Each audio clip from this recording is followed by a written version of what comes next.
Salam Jemaat GPI Keluarga Kudus.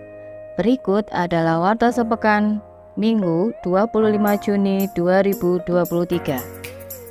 Kami menyambut kehadiran Anda yang baru pertama kali beribadah di GPI Keluarga Kudus. Kami rindu Anda tertanam dan bertumbuh dalam Injil kasih karunia Tuhan Yesus Kristus di gereja kami. Mari terhubung bersama kami dengan menghubungi pelayan Church Welcoming Team di depan gereja. Atau Anda dapat terhubung dengan pelayanan online kami di YouTube, Instagram, TikTok, dan website GPI Keluarga Kudus. Mewakili Gembala Sidang, staf penggembalaan, dan seluruh jemaat, kami mengucapkan selamat ulang tahun kepada 28 Juni Maria Susana, 29 Juni Bapak Nathanael Masan, Ibu Magdalena Wiharyani, 30 Juni Ibu Durga Suwargi, Ibu Febe Sri Haryuni, Ibu Sri Yogi. Info ibadah. Awali pagi hari Anda dengan mengucap syukur. Hadirilah ibadah doa pagi setiap hari Selasa, Rabu, Kamis, dan Sabtu pada pukul 4:30 pagi di gereja. Bagi wanita yang luar biasa, ikutilah ibadah Wanita Betel Indonesia pada hari Kamis 6 Juli 2023 pukul 5 sore di Aula Gereja. Bagi Anda, pemuda dan remaja, mari beribadah di Youth Arrow of God setiap hari Sabtu pukul 4:30 sore di Aula Gereja. Dan untuk adik-adik kesayangan Tuhan, ayo bergabung dalam ibadah Hesed Gate setiap hari Minggu pukul 7 pagi di Aula Gereja lantai 2. Setiap bulan, gereja kita mengulurkan tangan kasih kepada jemaat yang membutuhkan.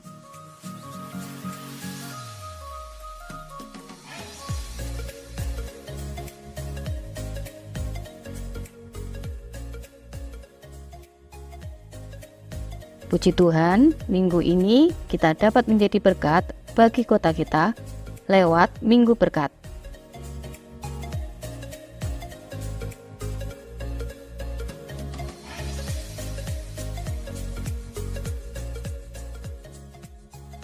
Ada paket beras yang dibagikan di Minggu Berkat.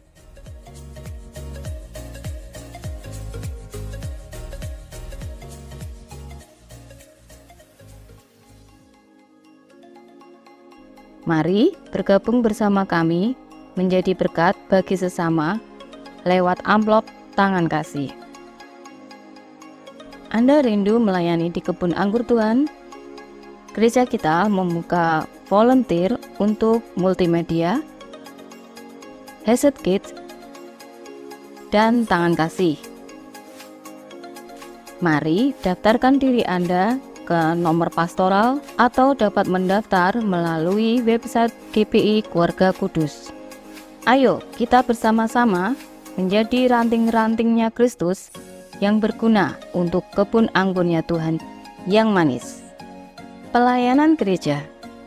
Bagi jemaat yang ingin menyerahkan anak, dimohon mendaftar 1 bulan sebelumnya kepada sekretariat. Bagi Anda yang membutuhkan pelayanan pemberkatan pernikahan, dimohon mendaftar 4 bulan sebelumnya kepada sekretariat. Dan bagi jemaat yang membutuhkan pelayanan doa, kunjungan, dan konseling, dapat menghubungi nomor pastoral kami di 0852 8181 6776. Kasih Allah adalah kekuatan kita untuk dapat hidup memuliakan namanya. Demikian warta minggu ini. Selamat hari Minggu. Tuhan Yesus memberkati. Terima kasih Bapak yang baik. Kami bersyukur Engkau memahami kami, Engkau mengerti isi hati dan pikiran kami. Kami adalah anak-anak-Mu yang Kau kasihi Bapa, di mana Engkau telah mengirimkan putra-Mu yang tunggal, Yesus Kristus, untuk mati dan bangkit atas nama kami. Kami bersyukur Roh Kudus Engkau berikan kepada kami untuk kami senantiasa berfokus kepada karya Kristus yang sempurna. Pagi hari ini Bapak kami bersyukur karena selama 6 hari penuh dari hari Senin sampai hari Sabtu Engkau menyertai kami secara sempurna Bapa. Apapun yang kami kerjakan Engkau sertai, kesehatan kami Engkau jagai, dan pagi hari ini kami datang ke tempat ini dengan hati yang bersuka, dengan hati yang bersyukur karena Engkau sangat sayang kepada kami dan kami memberikan pikiran dan hati kami untuk dibentuk oleh kebenaran firman, dan kami percaya kami undang Roh Kudus untuk bekerja secara luar biasa membentuk pikiran dan hati kami agar senantiasa berfokus kepada Kristus. Kami bersyukur Bapa yang baik, kami percaya anugerah-Mu nyata saat firman disampaikan, dan kami percaya kasih karunia itu melimpah di dalam kehidupan kami. Di dalam nama Bapa, Putra dan Roh Kudus yang siap belajar firman Tuhan, sama-sama katakan amin. Silakan duduk saudara yang dikasihi Tuhan. Shalom saudara. Selamat pagi, apa kabar? Saudara sehat semuanya, amin. Puji Tuhan, saya percaya saudara adalah anak-anak yang disayang Tuhan. Amin saudara, katakan bersama saya, aku anak yang disayang Tuhan. Kasih tahu sebelahnya, kamu juga anak yang disayang Tuhan. Oke, Kak Jerry saya minta AC-nya tolong dimatiin Kak Jerry. Terima kasih ya Kak. Oke, kita mau belajar, pagi hari ini kita mau belajar tentang topiknya masih tentang apa yang terjadi di Efesus ya. Saya sedikit wrap up. Kira-kira 1 bulan yang lalu bulan Mei ya. Betul ya, bulan lalu bulan Mei ya. Bulan Mei saya menceritakan tentang bagaimana jemaat Efesus yang dicatat di Wahyu 2. Jemaat di Efesus mereka meninggalkan kasih Allah. Jemaat Efesus ya, saya lebih tepatnya mengatakan jemaat Efesus tidak kurang mengasihi Allah. Jemaat Efesus bertekun di dalam penganiayaan. Jemaat Efesus bertekun bahkan di tengah-tengah masa yang sukar. Latar belakang sejarahnya adalah Efesus kota yang dijajah oleh kerajaan Roma. Dan pada saat itu banyak orang Roma yang agak sedikit gila mengangkat dirinya sebagai Tuhan. Jadi orang-orang di Efesus harus menyembah Raja Roma. Dan mereka bertekun di situ, mereka mempertahankan imannya, mereka sungguh-sungguh di tengah-tengah penganiayaan, mereka mempertahankan imannya. Namun Allah mencela mereka karena mereka meninggalkan kasih Allah. Ya. Pagi hari ini saudara kita akan mengerti kasih Allah seperti apa yang ditinggalkan jemaat Efesus. Dan pagi hari ini judul khotbah saya adalah berkat penebusan dan warisan orang percaya. Saya percaya saudara pasti mengalami berkat, penebusan dan warisan karena saudara adalah anak-anak yang sudah ditebus oleh darah yang mahal. Amin. Oke, sebelumnya bantu saya untuk kita jaga kondisi belajar kita, ya. Kita jaga kondisi belajar kita tetap kondusif, saudara bisa men-silentkan handphone terlebih dahulu, saudara juga bisa kalau saudara memiliki anak yang masih kecil, saudara bisa ajak ke Hesed Kids untuk bersama-sama bertumbuh di ibadah Hesed Kids. Oke, sebelumnya saudara, saya ingin memberikan sebuah statement ya saudara ya. Saya percaya bahwa kalau saudara perhatikan ya di layar proyektor, layar LCD ini tulisannya adalah What is Christianity? Apa sih kekristenan itu? Apa sih inti kekristenan itu? Kita semuanya beragama Kristen. Amin saudara? Percaya Yesus adalah Tuhan, amin?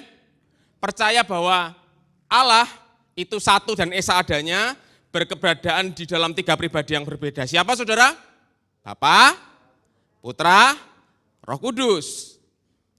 Tapi kalau pertanyaannya adalah kekristenan itu apa sih? Nah pagi hari ini statement yang sangat amat sederhana. Christianity is not a law-making man. Christianity is God revealing himself in Jesus.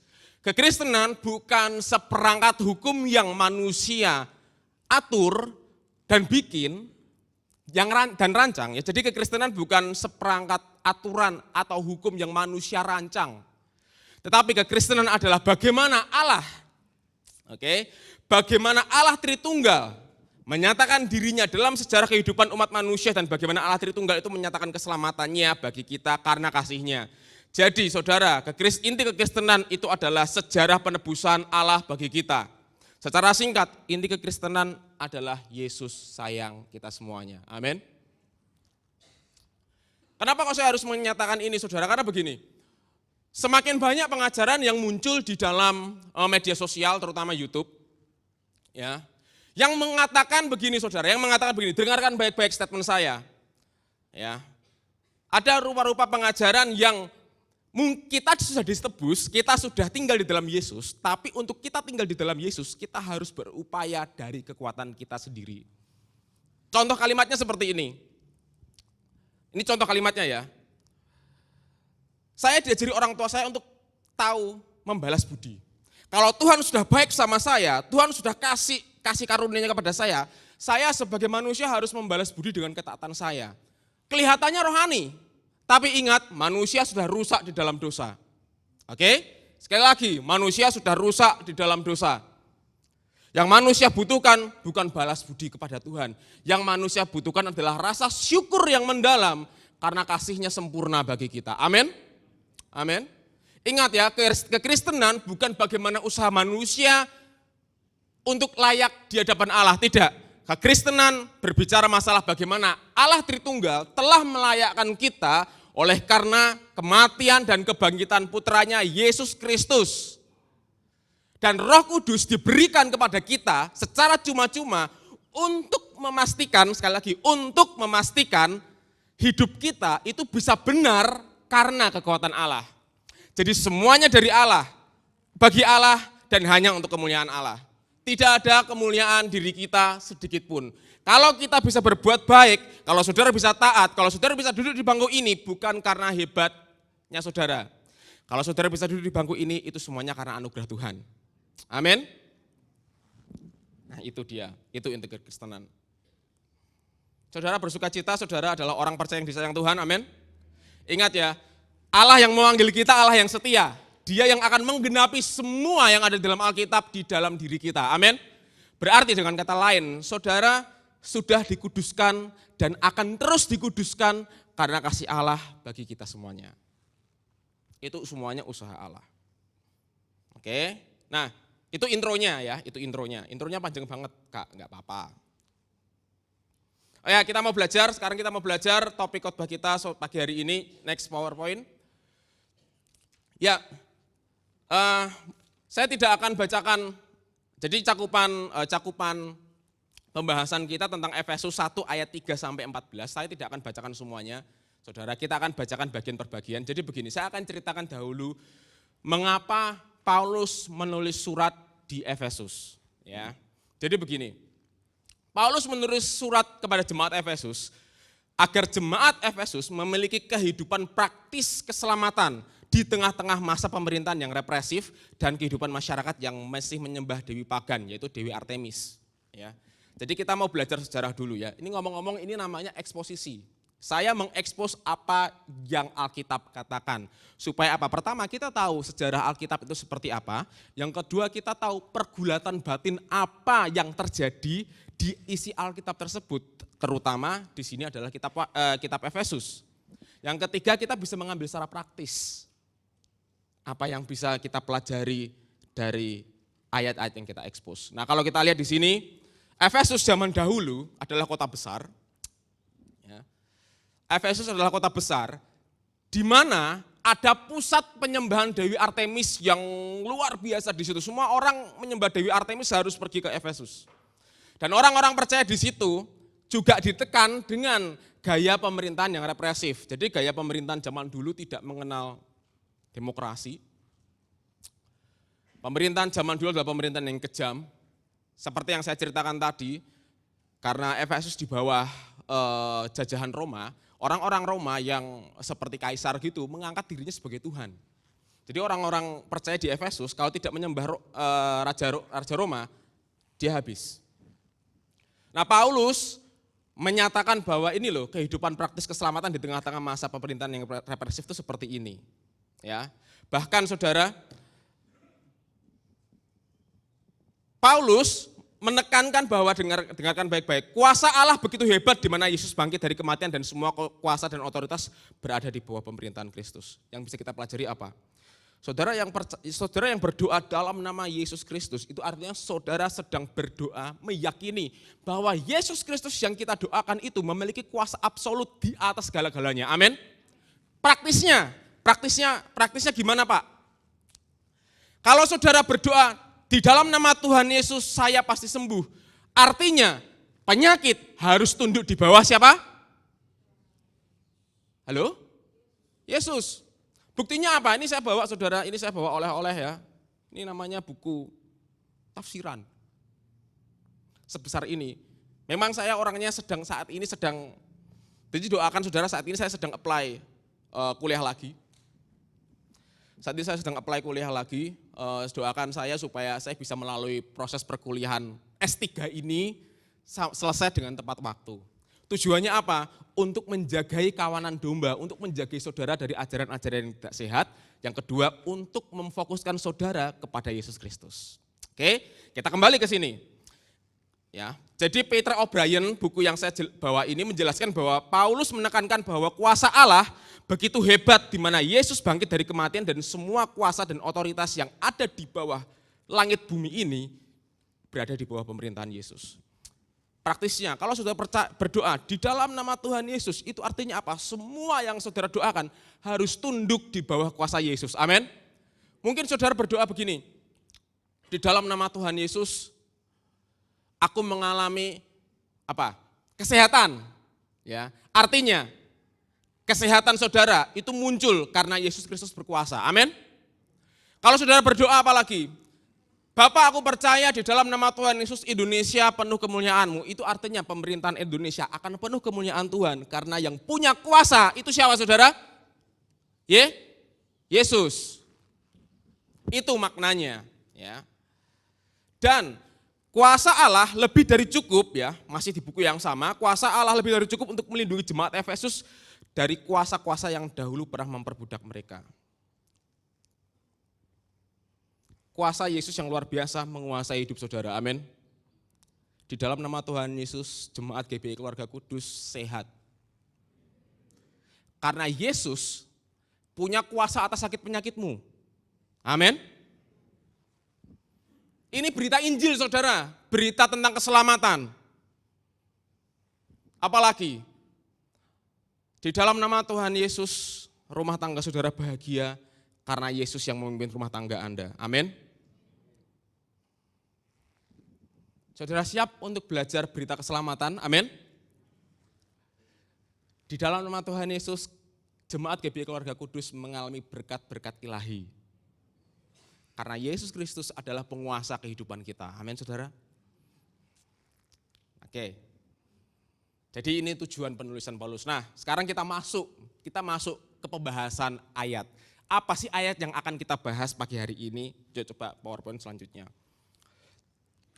Jadi di Efesus itu, ya di surat Efesus, Paulus itu menuliskan sebuah kalimat panjang banget di Efesus 1 ayat 3-14. Dan saya meneliti ada 3 bagian yang akan saya expose. Dan ini adalah milik kita semuanya, amin. Berkat ini bukan cuma berkat jemaat Efesus, tetapi berkat GBI Keluarga Kudus. Penebusan ini tidak cuma dialami jemaat Efesus, tetapi dialami jemaat GBI Keluarga Kudus. Dan warisan ini tidak hanya sekedar dialami jemaat Efesus, tetapi dialami jemaat GBI Keluarga Kudus. Amin. Ada 3 bagian yang akan kita expose bersama-sama. Ada 3 bagian yang akan menjadi milik kita dan sebenarnya sudah menjadi milik kita. Nah, bagian yang pertama, ya, kalau kita bagi ya, saudara bisa perhatikan. Saya berdoa saudara membaca di rumah Efesus 1 ayat 3-14. Dan di situ saya sudah bantu dengan ini. Jadi kalau saudara baca Efesus 1 ayat 3-6, itu berbicara tentang berkat orang percaya. Berkat orang percaya berarti berkat kita semuanya. Amin. Saudara, ini berkat kita semuanya. Kalau saudara baca Efesus 1 ayat 7-10, Efesus 1 ayat 7-10 berbicara penebusan. Kita yang sudah ditebus, bagaimana Allah menebus kita. Yang terakhir, Efesus 1 ayat 11-14, ini adalah warisan orang percaya. Warisan kita semuanya. Warisan saudara dan saya. Yang tidak rusak oleh apapun. Amin saudara. Oke, mari kita buka Efesus 1 ayat 3 sampai 6. Efesus 1 ayat 3 sampai 6 kita baca bersama-sama. 2, 3. Terpujilah Allah dan Bapa Tuhan kita Yesus Kristus yang dalam Kristus telah mengaruniakan kepada kita segala berkat rohani di dalam surga. Ayat 4. Sebab di dalam Dia Allah telah memilih kita sebelum dunia dijadikan supaya kita kudus dan tak bercacat di hadapannya. Ayat 5. Dalam kasih Ia telah menentukan kita dari semula oleh Yesus Kristus untuk menjadi anak-anaknya sesuai dengan kerelaan kehendak-Nya. Ayat 6 bersama-sama.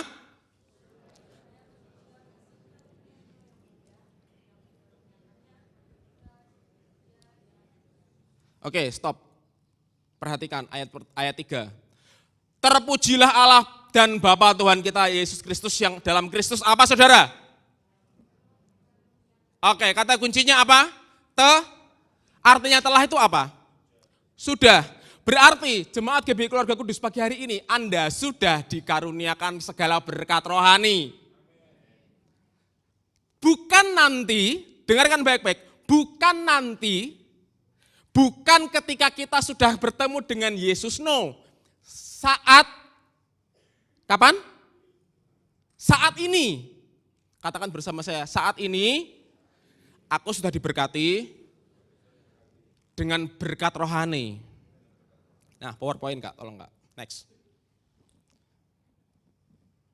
Saudara bersuka cita pagi hari ini, saudara limpah dengan berkat rohani, amin? Amin. Pertanyaannya adalah, apa itu berkat rohani? Berkat rohani itu bukan berkat yang sama seperti yang dunia berikan. Sebagai contoh, dunia selalu memberikan hal yang bersifat tidak hanya sekedar materi, tetapi sifatnya itu parsial, tidak bisa menyeluruh. Sebagai contoh, ya. Saya percaya dunia menawarkan kekuasaan. Maksudnya apa? Kita pasti pengen kalau kerja itu, kita pasti pengen kalau kerja itu dapat promosi, betul? Ya. Tapi dengarkan baik-baik, berapa banyak orang yang harus rela meninggalkan Yesus demi promosi di dalam pekerjaan? Saya ulangi, dunia menawarkan kekuasaan, lakukan segala cara untuk mendapatkan kekuasaan. Termasuk di dalamnya meninggalkan Yesus sebagai Tuhan dan Juru Selamat supaya kamu mendapatkan posisi tertentu. Itu terjadi, saudara. Tetapi pagi hari ini saya tegaskan, saudara mendapatkan promosi bukan karena saudara menghalalkan segala cara. Dengarkan baik-baik, di dalam nama Tuhan Yesus, saudara yang bekerja baik di instansi pemerintah atau private sector, swasta. Oke, dengarkan baik-baik. Saudara diberikan promosi karena Allah Bapa telah memberikan berkat rohani. Yang setuju katakan amin. Berkat rohani adalah berkat yang tidak rusak oleh dunia ini. Contoh berkat dunia yang rusak, seperti tadi saya sudah jelaskan kekayaan ya, kekuasaan. Nah, kekayaan itu juga ada di dalam hal-hal duniawi, ya toh? Kita kerja pagi ganti malam, malam ganti pagi, kaki ganti kepala, kepala ganti kaki, dan seterusnya. Sampai lupa apa? Lupa bahwa berkat Tuhanlah yang menjadikan kaya, susah payah tidak menambahinya. Kalau begitu kita nggak usah kerja Pak, kita nganggur, ya kan, duduk di rumah terus tidur, menanti berkat Tuhan. No, saya tidak berkata saudara sudah diberkati jadi saudara malas, no. Dengarkan baik-baik, di tengah pekerjaan saudara, Tuhan bisa melipat kali gandakan apa yang saudara kerjakan. Amin. Bukan karena saudara baik, bukan karena saudara pintar, tetapi karena Yesus telah memberikan apa saudara berkat? Ayo, berkat rohani. Ini loh.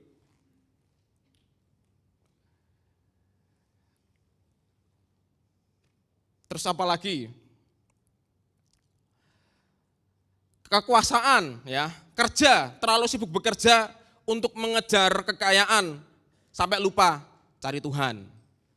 No, pagi hari ini saudara sudah penuh berkat rohani. Amin, saudara. Lebih dari itu, ya, berkat rohani yang paling penting adalah saudara sudah dipilih. Dipilih itu maksudnya apa? Dengarkan baik-baik, dari sekian banyak miliaran orang di dunia, ya, dari sekian banyak miliaran orang di dalam dunia ini, Allah telah memilih kita, perhatikan, Allah telah memilih kita di dalam Yesus untuk kita menikmati kehidupan keselamatan yang sempurna. Kita sudah disempurnakan sekali untuk selama-lamanya, namun di dalam perjalanan kehidupan kita, saudara terus-menerus disempurnakan di dalam Yesus. Prakteknya bagaimana? Sebagai contoh, kita sudah terjual di bawah kuasa dosa, kita tahu apa yang baik, kita tahu apa yang jahat. Namun seringkali berapa banyak dari kita untuk menginginkan hal yang baik, ya kan? Menginginkan hal yang baik. Contoh, kita pengen sabar dalam menghadapi segala sesuatu. Namun berapa kali kesabaran kita yang kita upayakan sendiri itu hancur. Nah, pagi hari ini saudara dipilih Allah untuk menikmati kehidupan keselamatan. Ada kesabaran yang tidak terbatas di dalam diri saudara, amin. Siapa itu? Yesus.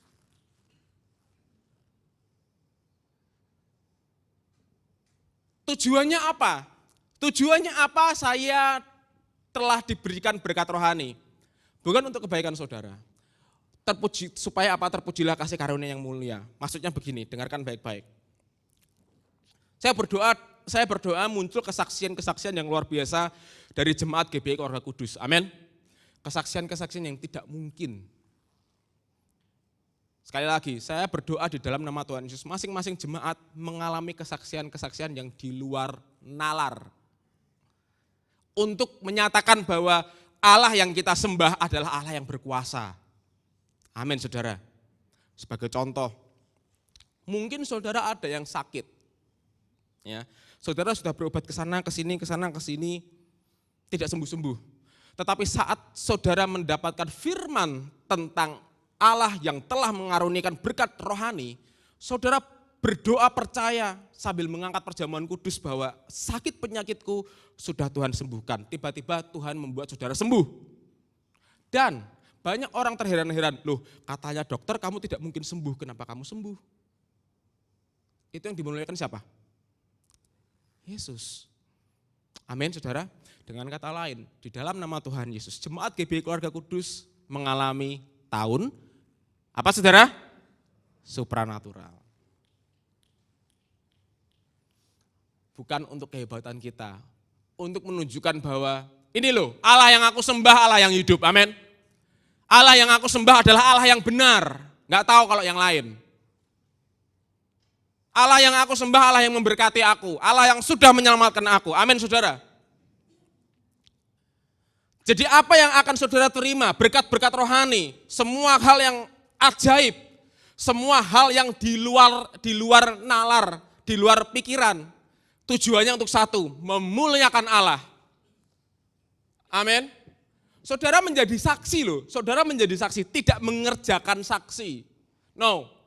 Saudara menjadi saksi, saudara melihat betapa Tuhan mendemonstrasikan bahwa Dia telah memberikan berkat rohani. Di dalam nama Tuhan Yesus terjadilah di dalam kehidupanmu. Tujuannya apa? Terpujilah Injil kasih karunia-Nya. Saudara, Tuhan yang kita sembah bukan Tuhan yang marah. Amin. Amin.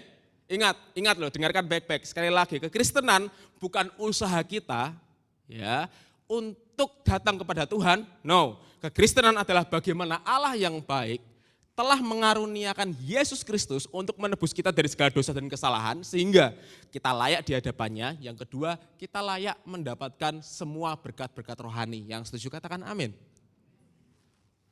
Saudara diberkati pagi hari ini? Oke. Good, very good. Lanjut lagi ya saudara ya. Berkat orang percaya ini kita terima karena kita sudah ditebus. Nah coba, Efesus 1 ayat 7-10. Nah, mari kita baca bersama-sama. Efesus 1 ayat 7-10. Kita baca bersama-sama ya saudara ya. Efesus 1 ayat 7-10, 2, 3. Sebab di dalam Dia dan oleh darahnya kita beroleh penebusan, yaitu pengampunan dosa menurut kekayaan kasih karunia-Nya yang lanjut, sebab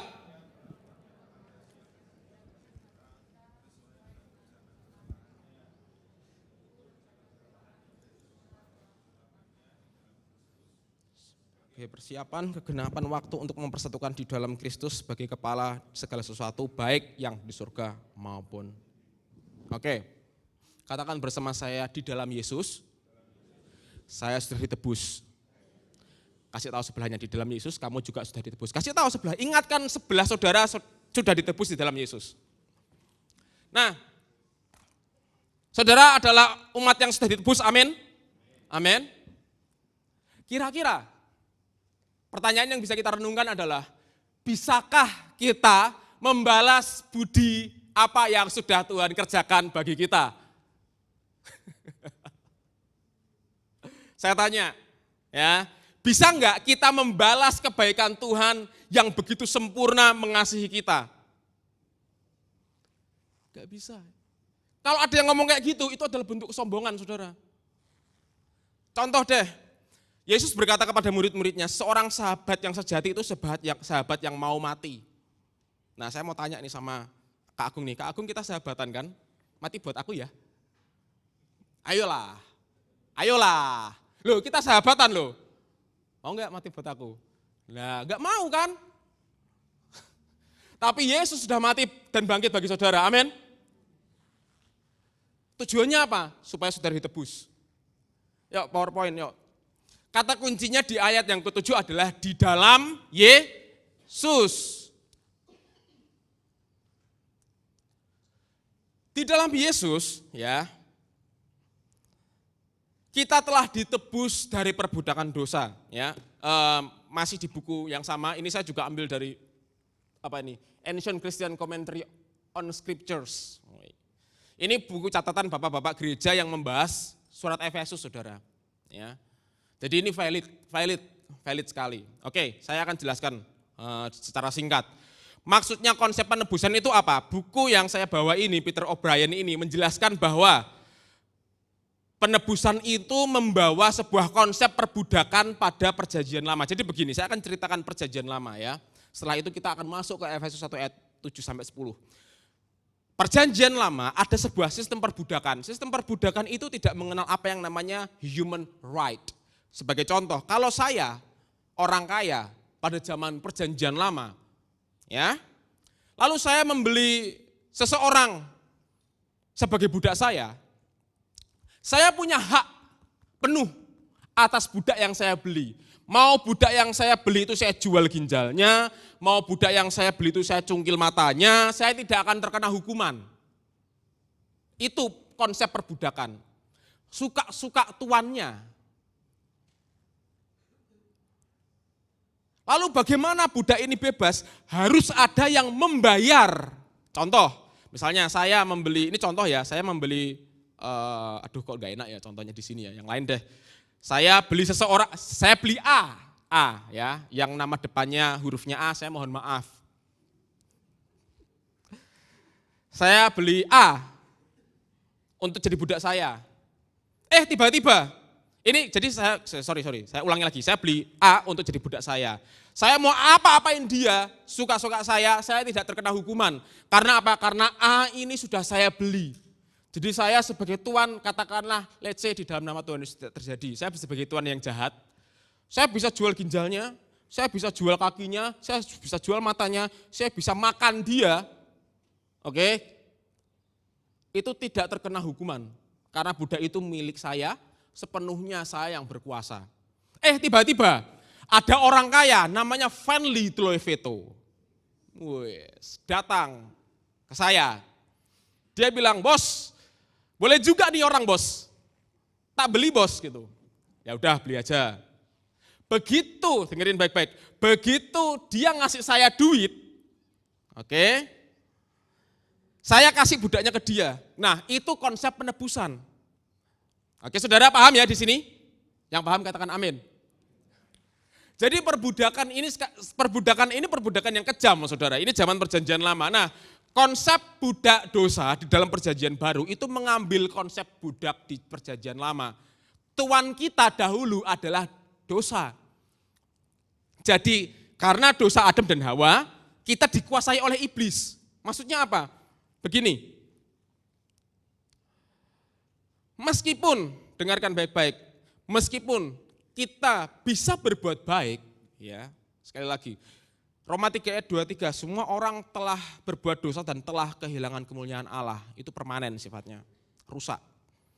Nah, di dalam kondisi perbudakan dosa itu, meskipun kita bisa berbuat yang baik, meskipun kita bisa datang beribadah, tetapi itu tidak layak di hadapan Tuhan karena kita datang di dalam kondisi keberdosaan kita. Yang mengerti katakan amin. Sedangkan Allah Maha Kudus, Allah tidak bisa mentolerir dosa. Lalu bagaimana supaya manusia ini layak di hadapan Allah? Allah mengirimkan siapa saudara? Yesus. Yesus datang ke dalam dunia ini untuk apa? Mati dan bangkit bagi kita. Kualitas penebusan Yesus adalah harga yang sifatnya overpriced. Maksudnya apa? Jadi kualitas pengorbanan Yesus itu adalah kualitas sempurna yang tidak pernah ada lagi. Kualitas penebusan Yesus adalah kualitas yang limpah. Sehingga semua dosa dan kesalahan kita, baik dari lahir, saat ini, dan masa depan nanti, sudah ditebus secara sempurna. Yang setuju katakan amin. Saya menulis tesis saudara, penebusan sepenuhnya. Penebusan sepenuhnya. Jadi saya sebagai seorang pastor tidak punya hak menyatakan dosa saudara. Oke?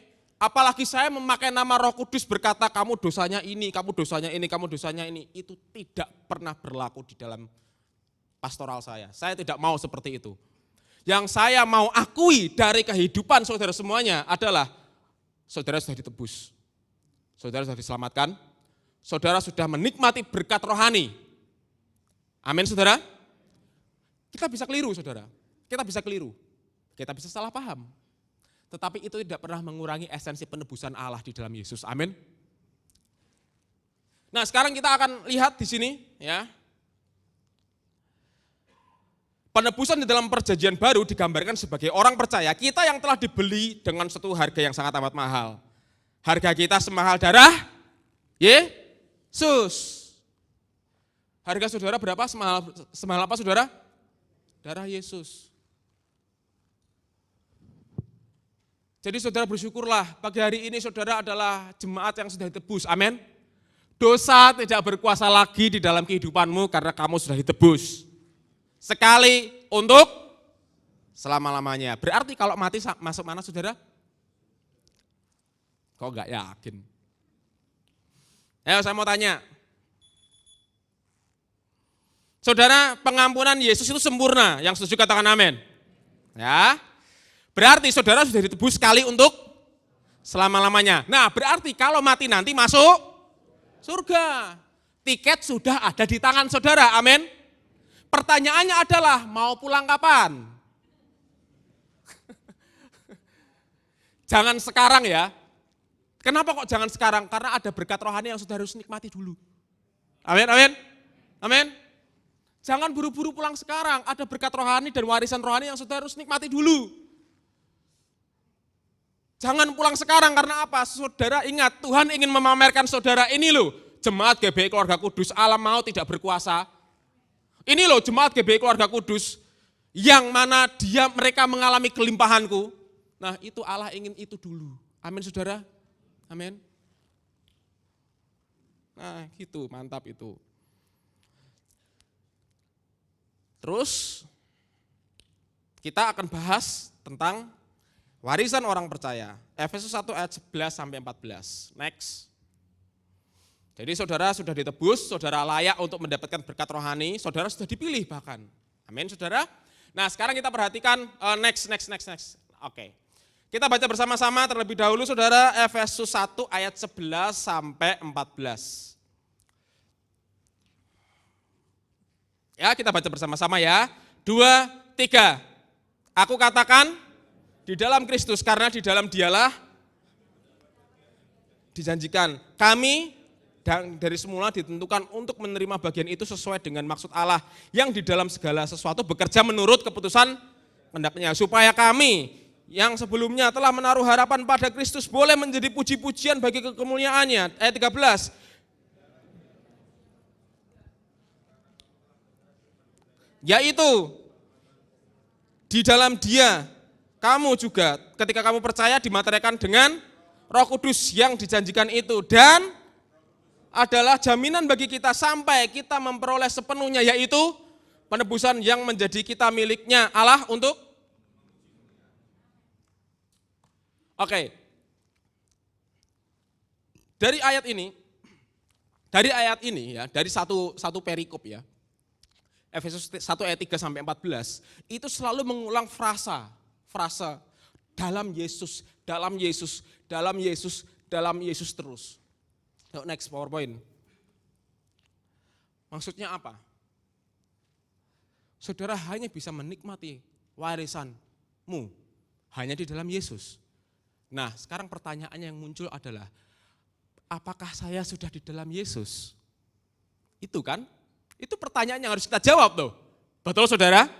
Karena semua warisan rohani, semua pemilihan itu, penebusan itu, berkat rohani itu ada di dalam siapa? Yesus. Pertanyaannya, apakah kita ada di dalam Yesus?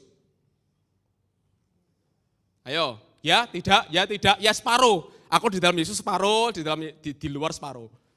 Oke, pagi hari ini saya akan kasih satu ayat yang menegaskan kita ada di mana. 1 Korintus 1 ayat 30. Oke, baca bersama-sama saudara. 2, 3.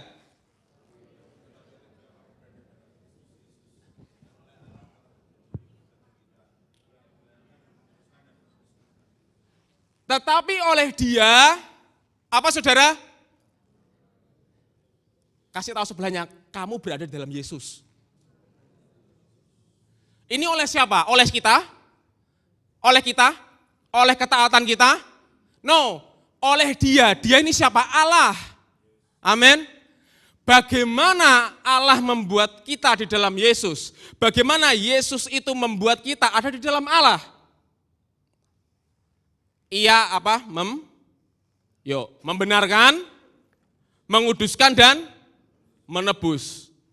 Ingat ya saudara ya. Apakah saudara sudah ada di dalam Yesus? Jawabannya iya dan amin gitu loh. Amin.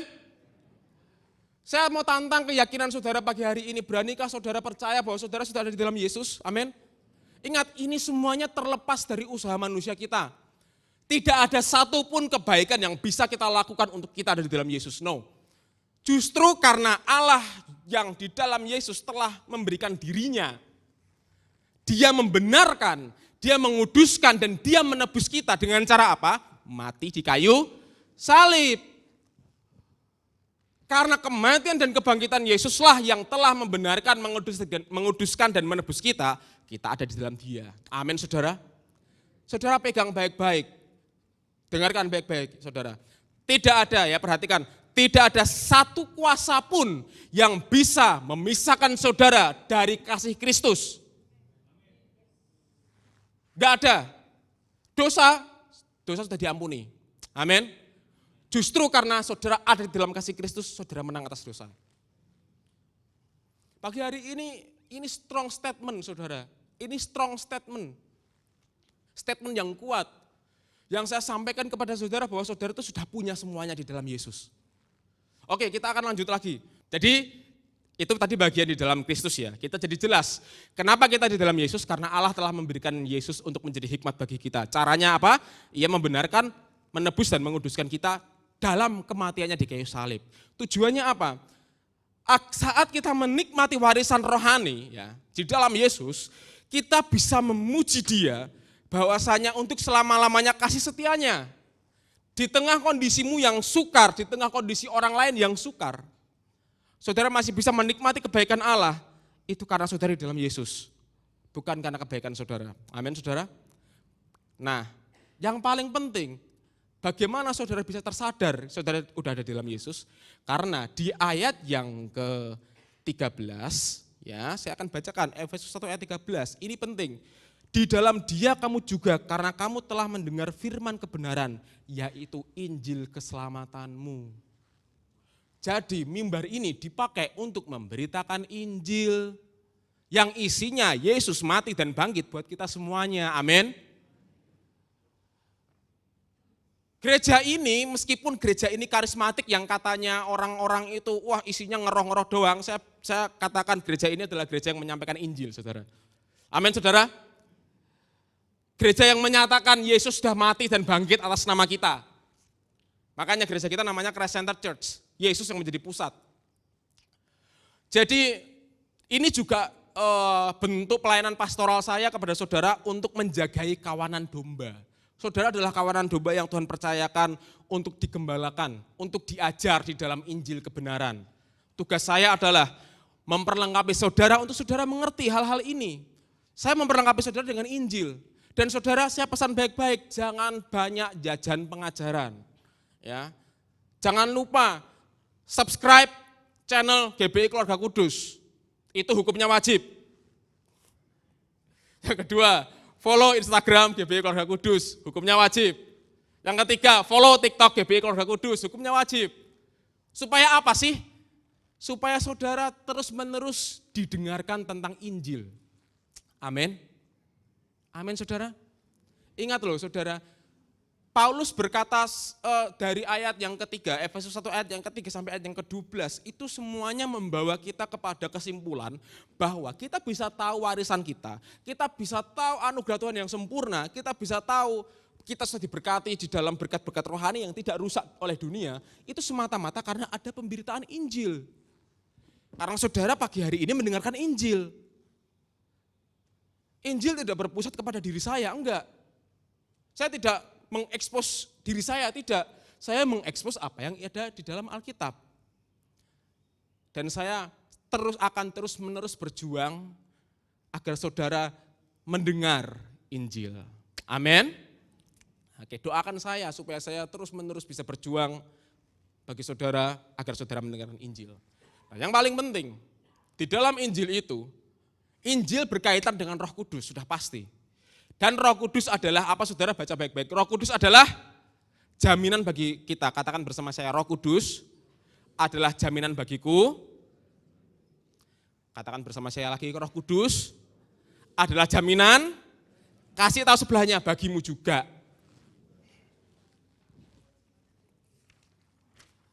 Saudara pernahkah mendengar berita yang menyatakan, oh Roh Kudus, kamu kalau berbuat dosa nanti Roh Kudus menyatakan dosa-dosamu? Di dalam Alkitab enggak ada, saudara. Roh Kudus itu menyatakan berita tentang Yesus. Amin.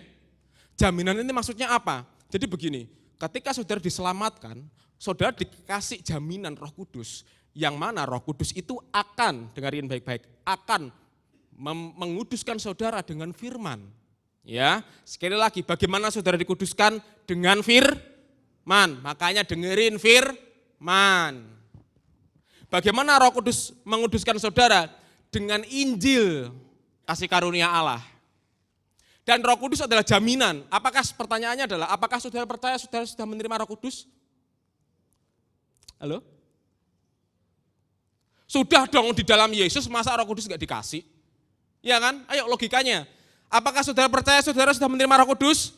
Amin. Karena saudara di dalam Yesus. Paket komplit saudara, Yesus itu, amin. Jadi saudara sudah dapat jaminan. Nah, di sini dikatakan di ayat yang ke-14, Roh Kudus itu adalah jaminan bagi kita sampai kita memperoleh seluruhnya. Maksudnya apa? Kita punya hak untuk foretaste, mencicipi kehidupan keselamatan. Yang mana puncaknya adalah, dengarin baik-baik, puncak kehidupan keselamatan kita adalah kita bertemu muka dengan sang penguasa kita, Yesus Kristus. Yang artinya apa? Ketika kita pulang ke surga nanti, itu artinya puncak keselamatan Allah sudah sempurna. Jadi, nah ini, saya akan, mungkin ini statement ini jangan ditelan mentah-mentah ya saudara ya. Saya percaya Tuhan memberikan kesembuhan ilahi, amin. Amin saudara. Sembuh bagi saya pribadi ada dua hal. Pertama, sembuh untuk melayani Dia di dunia ini. Oke. Yang kedua, sembuh untuk melayani Dia di surga.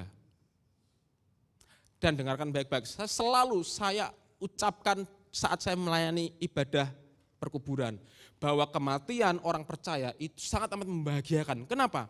Karena kematian orang percaya adalah bersatunya kita orang percaya dengan sang penebus kita tanpa ada batasan dimensi ruang dan waktu. Enggak ada amin kalau ini. Tenang saudara, saya berdoa saudara setelah saya khotbah ini, ya, sampai nanti saudara akan menikmati berkat warisan orang percaya terus menerus sampai hidup saudara itu menjadi kesaksian. Bahkan saat sedang sempurnanya saudara menikmati berkat dan warisan, di situ Tuhan panggil saudara pulang. Tujuannya apa? Untuk memuliakan Dia loh. Amin. Di dalam nama Tuhan Yesus, Jemaat GB Keluarga Kudus tidak ada yang meninggal karena sakit. Tidak ada. Meninggal dalam kondisi yang sehat, dalam usia yang lanjut, dalam usia yang banyak, usia yang banyak. Karena kenapa? Usia panjang kita gunanya untuk menikmati apa saudara? Berkat dan warisan. Amin saudara? Nah gitu, mantap itu. Jaminannya apa? Roh Kudus. Amin. Nah, saudara bersuka cita pada pagi hari ini? Nah, sekarang kalau kita sudah ngerti, kita sekarang paham berkat, penebusan dan warisan. Nah, terus kita semestinya yang kita lakukan apa? Nah, ini dia. Next. Nah, saudara, khotbah pagi hari ini menjelaskan kasih yang mula-mula yang ada di jemaat Efesus yang ditinggalkan itu yang saya khotbahkan bulan lalu. Mengerti ya saudara ya? Jadi bagaimana Allah mengasihi jemaat Efesus sampai saya kayak gitu, tapi ditinggalkan. Nah, pagi hari ini saya berdoa supaya saudara tidak meninggalkan kasih Allah yang sudah saya jelaskan panjang lebar tadi. Kalau sudah perhatikan, Efesus 3, ini Paulus berdoa untuk jemaat di Efesus, tapi saya juga berdoa untuk jemaat GB Keluarga Kudus. Saya berdoa supaya saudara semuanya dan segala orang kudus, kita adalah orang kudus, amin. Bukan orang yang tinggal di kudus, enggak. Kita orang yang kudus, orang yang spesial di mata Allah. Dapat memahami, saya berdoa saudara dapat memahami betapa lebar, lalu apa saudara? Panjang dan tinggi dan dalamnya kasih Kristus. Nah, kalau sudah perhatikan ya, dapat memahami meskipun, perhatikan, melampaui segala pengetahuan. Saudara perhatikan warna yang sama itu adalah bentuk paralelnya. Saudara dapat mengetahui kasih Kristus meskipun kasih Kristus itu di luar nalar saudara. Amin. Bahwa kasih Kristus itu panjang, lebar, apa saudara? Tinggi dan dalam. Dan itu saudara sudah tenggelam di dalam kasih Kristus. Dan saya juga berdoa supaya saudara dipenuhi di dalam seluruh kepenuhan Allah. Karena, dengarin baik-baik, kenapa kok kita harus sadar, kita harus percaya betapa panjang, lebar, tinggi dan dalamnya kasih Allah. Karena dengarkan baik-baik, bagi Dialah yang apa saudara dapat melakukan jauh lebih banyak daripada yang saudara apa? Pikirkan dan doakan. Seperti yang ternyata dari kuasa yang bekerja di dalam kita. Maksudnya begini, saya percaya doa kita pasti dijawab Tuhan, amin. Contoh dari ayat ke-20 ini seperti ini saudara. Ketika saudara berdoa tentang kesembuhan, dengarkan baik-baik. Ketika saudara berdoa kesembuhan, percayalah bahwa Tuhan itu jauh lebih ingin menyembuhkan saudara. Karena apa? Dengarkan, bagi Dia yang apa? Melakukan jauh lebih banyak apa? Yang saudara doakan dan pikirkan. Kita mau gereja ini berkembang, amin. Tapi Dia, Allah yang kita sembah di dalam nama Yesus, jauh lebih ingin gereja ini berkembang. Ini ayat Alkitab saudara yang ngomong, bukan saya. Jadi pagi hari ini, apapun yang saudara doakan, dengarkan baik-baik, apapun yang saudara doakan, Allah lebih ingin mengerjakan itu di dalam diri saudara. Saudara diberkati Tuhan pagi hari ini. Tujuannya apa? Bagi Dia kemuliaan di dalam jemaat. Ya, kalau Allah yang mengerjakan, yang dapat kemuliaan Allah itu sendiri. Kemuliaan dalam jemaat dan di dalam Kristus Yesus turun-temurun sampai selama-lamanya. Amin saudara. Nah, kalau saudara tenggelam di dalam kasih Kristus, kemanapun arus air itu mengalir, arus kasih itu mengalir, saudara tidak perlu berupaya untuk ikut karena saudara sudah hanyut. Ya, coba kalau kita perhatikan, orang yang hanyut itu kemanapun arus air itu pergi, dia akan ikut toh, betul ya saudara ya? Betul ya? Kalau saudara hanyut di dalam kasih Kristus, kemanapun kasih Kristus pergi, saudara akan ikut. Kasih Kristus yang membawa saudara kepada pengudusan, kasih Kristus yang membawa saudara hidup taat, ya saudara akan ikut di situ. Saudara akan taat karena apa? Kasih Kristus. Jadi pagi hari ini tidak ada upaya sedikit pun dari kita. Yang perlu kita lakukan adalah lihat Yesus, dengerin Injil kasih karunia, lihat Yesus, dengerin Injil kasih karunia terus menerus. Dan kita percayakan Roh Kudus bekerja di dalam diri kita. Amin. Amin. Nah, pagi hari ini saya akan membacakan sebuah kesaksian yang masuk ke saya. Oh ya, saudara, kalau saudara punya kesaksian, kirim ke nomor pastoral bisa, ke email gereja bisa. Supaya apa saudara? Supaya terpujilah kasih karunia-Nya. Amin. Amin saudara. Oke, saya akan bacakan kesaksian. Kesaksian ini datang dari keluarga Bapak Teguh Wirabrama dan Ibu Nadia Evi. Ditulis oleh Ibu Nadia Evi. Ya. Jadi kesaksiannya begini. Kami bersyukur atas pemberitaan firman kasih karunia yang disampaikan oleh Bapak Gembala dan Pastor Daniel, meskipun kami agak kesulitan memahami firman yang disampaikan oleh beliau-beliau ini. Tetapi setiap minggu membuat kami tidak menyerah, kami terus penasaran dan ingin belajar terus dengan firman yang disampaikan. Dan puji Tuhan, kami ada wadah di mana kami bisa memahami Injil kasih karunia sehingga kami terus bertumbuh.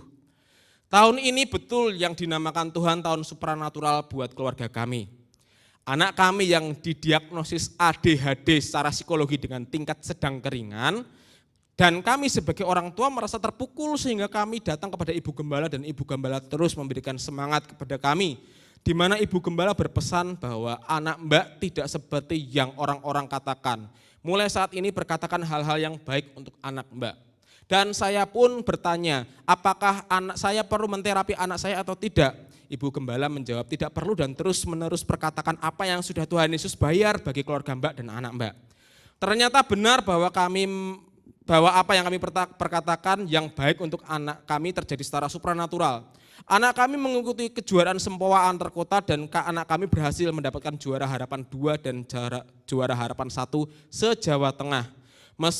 Memang betul adanya kasih karunia ini bekerja di area kelemahan anak kami.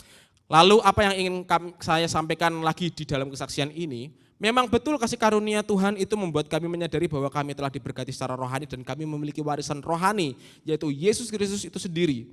Kami mengalami bagaimana Tuhan Yesus nyata di dalam kehidupan kami. Salah satu peristiwa yang di luar ekspektasi kami adalah bagaimana anugerah Tuhan Yesus membuat kami bisa mengganti mobil kami, di mana bagi kami sungguh tidak mungkin untuk kami ganti mobil. Tuhan mengatur sedemikian rupa proses pembelian mobil kami.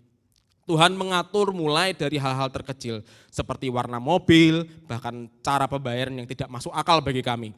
Proses jual beli mobil terhitung sangat amat cepat tanpa kendala, di mana proses jual mobil lama dan membeli mobil baru kami tidak sampai 1 minggu. Bahkan saat kami test drive mobil yang akan kami beli, sang penjual yang baru kami jumpai pertama kali langsung mempercayakan mobil itu kepada kami dengan memberikan unit mobil dan BPKB di hari Sabtu, di mana kami baru bisa melunasi mobil tersebut di hari Senin berikutnya. Sungguh kemurahan Tuhan bekerja di dalam proses jual beli mobil kami. Segala kemuliaan hanya bagi Dia. Tidak ada usaha sedikit pun dari diri kami karena kami percaya jika Allah Bapa memberikan putranya bagi kami secara cuma-cuma, apalagi yang lain. Betul tahun ini kami mengalami tahun supranatural dan kami menerima berkat warisan penebusan orang percaya di dalam kehidupan kami sekeluarga. Demikianlah kesaksian kami, segala kemuliaan hanya bagi Tuhan Yesus Kristus. Di dalam nama Tuhan Yesus, saudara semuanya yang mendengarkan, saudara bisa mengalami hal yang sama, bahkan lebih ajaib lagi. Amin. Saudara, perhatikan baik-baik ya. Injil kasih karunia Allah itu adalah harga mati, harga mutlak yang harus kita dengarkan terus. Saudara tidak ada di bawah penghukuman. Allah Bapa mengasihi saudara. Allah Bapa telah mengaruniakan anaknya yang tunggal untuk apa? Mati dan bangkit bagi saudara. Dan Allah Bapa memberikan Roh Kudus sebagai jaminan keselamatan. Amin saudara? Amin. Saudara sudah ditebus, saudara sudah dibenarkan, saudara sudah diampuni, saudara siap menerima berkat rohani yang luar biasa dan warisan rohani. Amin. Oke, kesimpulan semuanya ini. Tenggelamlah di dalam kasih Kristus yang melampaui segala akal pikiran kita dengan cara terus-menerus mendengarkan Injil kasih karunia Allah. Di dalam Kristus terdapat rahasia terbesar tentang Allah yang karena kasih-Nya telah menyatakan berkat, penebusan dan warisan kita orang percaya di dalam Yesus. Dan kasih Allah adalah kekuatan bagi kita untuk hidup bagi Dia. Saudara, pagi hari ini diberkati Tuhan, amin. Amin. Saudara, siapkah saudara untuk menerima berkat rohani? Amin. Siapkah saudara untuk menerima warisan rohani? Kenapa? Karena saudara sudah ditebus. Siapa jaminan kita? Roh Kudus. Saya berdoa saudara, apakah firman ini akan saya breakdown satu persatu ataupun saya lanjut lagi. Saya berdoa karena saya percaya ini pesan yang sangat amat luar biasa yang harus diulang-ulang terus. Amin. Amin. Doakan saya supaya saya terus-menerus memberitakan Injil kasih karunia Tuhan Yesus Kristus, dan saya percaya saudara semuanya mengalami kelimpahan Allah yang luar biasa, supaya terpujilah kasih karunia-Nya kekal untuk selama-lamanya. Saudara diberkati Tuhan, amin. Kasih karunia-Nya luar biasa, amin. Kasih tepuk tangan yang luar biasa bagi Tuhan Yesus kita. Haleluya. Saya minta pemain musik maju ke depan, tutup Alkitab saudara. Bapak, kami bersyukur, kami bersukacita, kami diteguhkan tentang keberadaan diri kami yang sudah ditebus, yang sudah dibenarkan dan sudah dikuduskan sekali untuk selama-lamanya. Pagi hari ini kami mengundang Roh Kudus bekerja di dalam kehidupan kami. 1 minggu penuh kami melihat betapa Roh Kudus menguduskan kami dengan firman. Dan kami percaya saat firman itu dinyatakan, pikiran kami tunduk dan setuju kepada firman. Dan kami mengandalkan firman yang kami terima. Bahwa kami telah dipenuhi di dalam segala berkat-berkat rohani. Kami sudah ditebus, sudah dibenarkan. Dan kami layak mendapatkan warisan rohani yang sempurna. Hamba-Mu berdoa untuk anak-anak-Mu di tempat ini ya Bapak, kami percaya, hamba-Mu percaya apa yang mereka kerjakan, baik pekerjaan yang mereka lakukan di private sector atau di pemerintahan, Engkau berkati. Kami percaya Bapak yang baik, Engkau memberikan promosi-promosi yang terbaik dan Engkau juga memberikan etos kerja yang tinggi di dalam kehidupan Jemaat GBI Keluarga Kudus. Jemaat GBI Keluarga Kudus yang berwirausaha juga Engkau berkati secara luar biasa Bapak. Dan kami percaya kesehatan yang sempurna itu turun bagi Jemaat GBI Keluarga Kudus karena mereka telah dibeli dengan darah-Mu yang sangat amat mahal.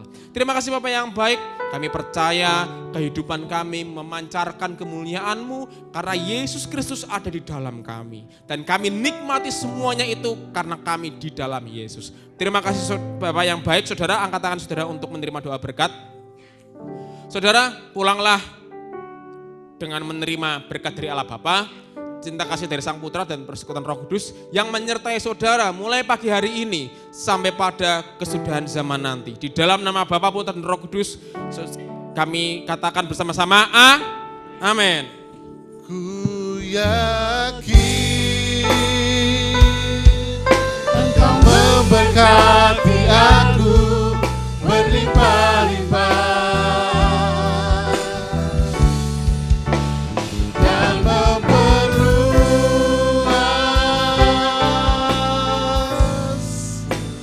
daerahku.